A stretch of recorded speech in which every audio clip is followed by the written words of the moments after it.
कभी कभी हम ऐसी बहस में फंस जाते हैं जिसका सच पूछिए तो कोई मतलब ही नहीं होता है ना।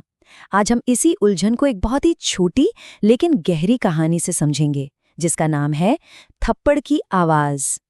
तो सवाल ये उठता है कि वो कौन सा पल होता है जब कोई बहस बस वक्त की बर्बादी लगने लगती है। ये कहानी हमें इसी का एक बहुत ही साफ इशारा देने वाली है। तो चलिए कहानी शुरू करते हैं। सब कुछ एक बहुत ही शांत, एकदम सुकून भरी जगह पर शुरू होता है। जरा सोचिए, एक पार्क है, एक बेंच है और उस पर एक आदमी बैठा है, शाम की शांति में खोया हुआ। चारों तरफ बस खामोशी है।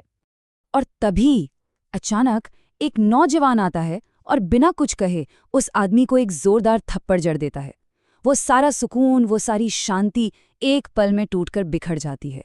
और यहीं से कहानी एक ऐसा मोड़ लेती है जिसके बारे में कोई सोच भी नहीं सकता।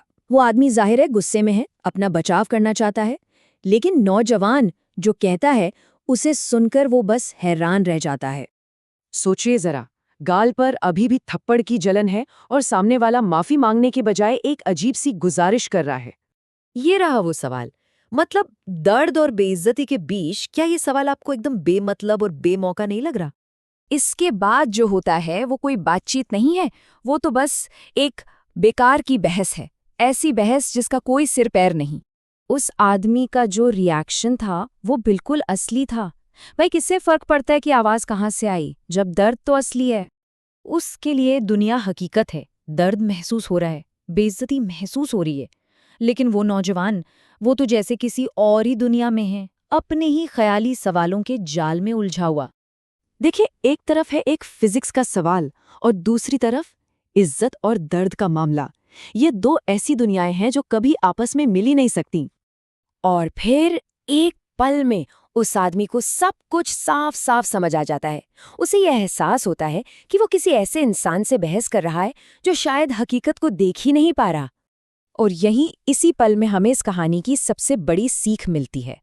देखते हैं कि वो आदमी क्या करता है। ये शायद उस वक्त का सबसे समझदारी भरा फैसला था। एक बेमतलब की लड़ाई में अपनी एनर्जी बर्बाद करने से अच्छा है कि सुकून को चुना जाए। वो उठता है और बिना एक शब्द कहे वहां से चला जाता है। तो ये कहानी हमें एक तरह से गाइड करती है। पहला, हमें उन लोगों को पहचानना होगा जो सिर्फ बहस के लिए बहस करते हैं। दूसरा, ये समझना होगा कि उनका मकसद किसी हल पर पहुंचना है ही नहीं। तीसरा, बहस में उलझने के बजाय उससे बाहर निकलने का फैसला लेना। और चौथा, जो सबसे जरूरी है, अपने समय और अपनी मानसिक शांति को बचाना। तो आखिरी सीख बहुत सीधी और गहरी है। हर लड़ाई लड़ने लायक नहीं होती। कभी कभी सबसे ताकतवर जवाब खामोशी होती है। और इसी सवाल के साथ हम आज के विश्लेषण के अंत में पहुंचते हैं। जाने से पहले एक बात सोचने वाली है। हमारी अपनी जिंदगी में ऐसी कौन सी बहसें हैं जिनमें हम अपना कीमती वक्त और एनर्जी बर्बाद कर रहे हैं?